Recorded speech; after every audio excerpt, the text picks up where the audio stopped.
আসসালামু আলাইকুম প্রিয় শিক্ষার্থীরা, আশা করি তোমরা ভালো আছো। শিখন একাডেমি চ্যানেলে তোমাদেরকে স্বাগতম। তোমরা যারা আমাদের এই ভিডিওটি দেখছো তোমাদেরকে অসংখ্য অসংখ্য ধন্যবাদ। এবং তোমাদেরকে প্রথমে বলবো তোমরা ভিডিওটি টেনে না দেখে পুরো ভিডিওটি দেখবে, তাহলে আশা করি অনেক কিছু শিখতে পারবে এবং জানতে পারবে।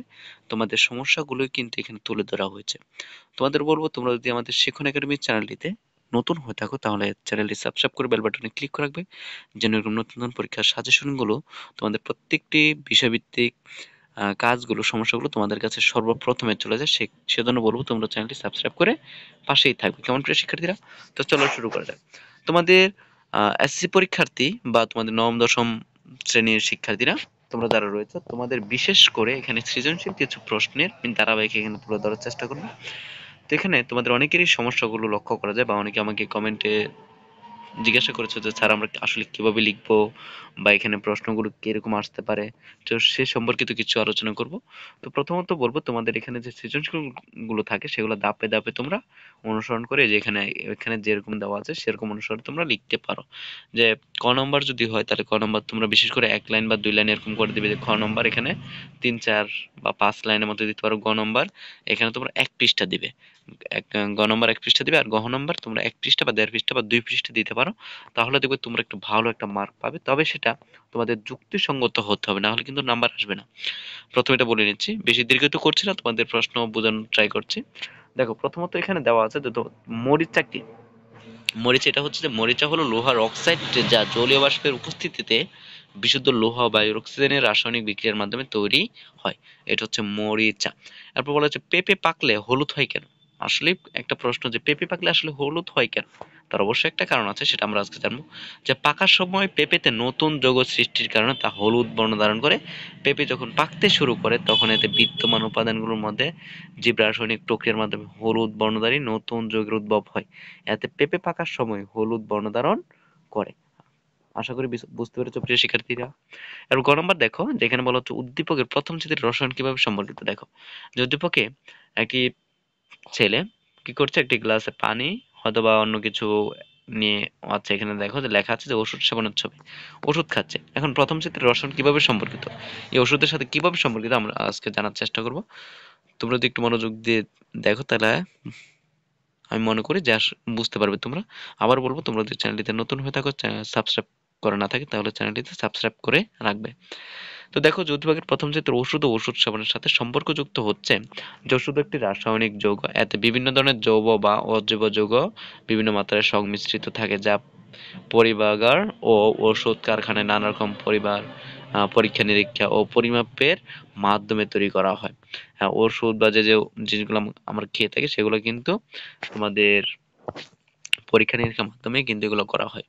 জীবনক্রিয়ার ধারা বজায় রাখার জন্য জীবদেহের বৃদ্ধি ও পুষ্টি সাধন, সংরক্ষণ ও ক্ষয়পূরণ চলাচল করার ক্ষমতা, দেহের মধ্যে বিভিন্ন রাসায়নিক বিক্রিয়া, বংশবৃদ্ধি ও বংশধারা রক্ষণ প্রভৃতি প্রয়োজনগুলো পূরণ করতে বিভিন্ন রাসায়নিক যৌগ অংশগ্রহণ করে।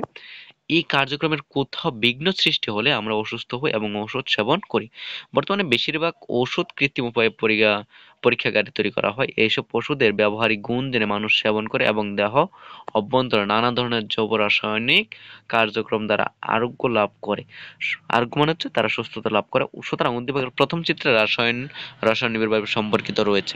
আশা করি তোমরা এখানে বুঝতে পেরেছো যে প্রথম চিত্র দ্বারা এখানে কি বোঝানো হয়েছে। আর তোমরা শেষ প্রশ্নটি দেখো যে উদ্দীপকের কোনটির অতিরিক্ত ব্যবহার পরিবেশের জন্য ক্ষতিকর যুক্তি সহ লিখতে বলা হয়েছে।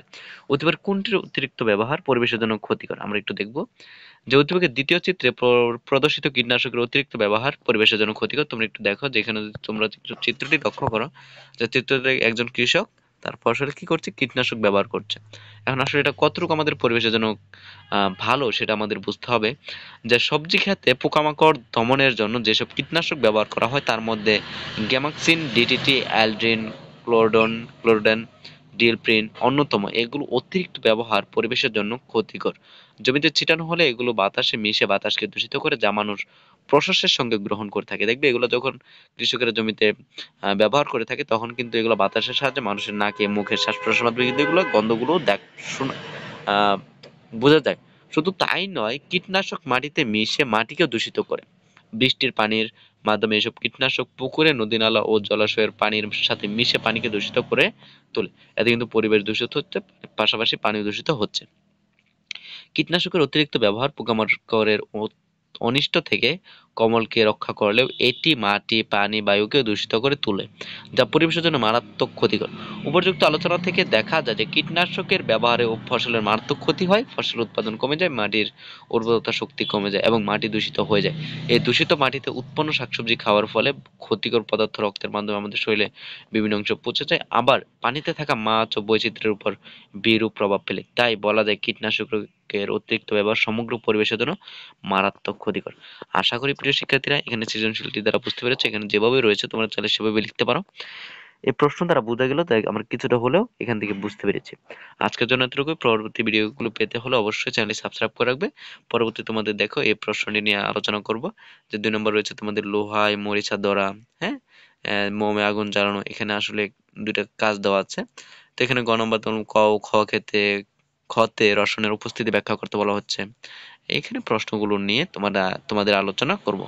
তো প্রিয় শিক্ষার্থী, আজকের জন্য এতটুকুই। তোমরা চ্যানেলটি যদি সাবস্ক্রাইব করে না রাখো তাহলে চ্যানেলটি সাবস্ক্রাইব করে রেখো। আজকের জন্য এতটুকু। পরবর্তী ভিডিওটি দেখার জন্য আমন্ত্রণ রইল। ধন্যবাদ প্রিয় শিক্ষার্থীরা।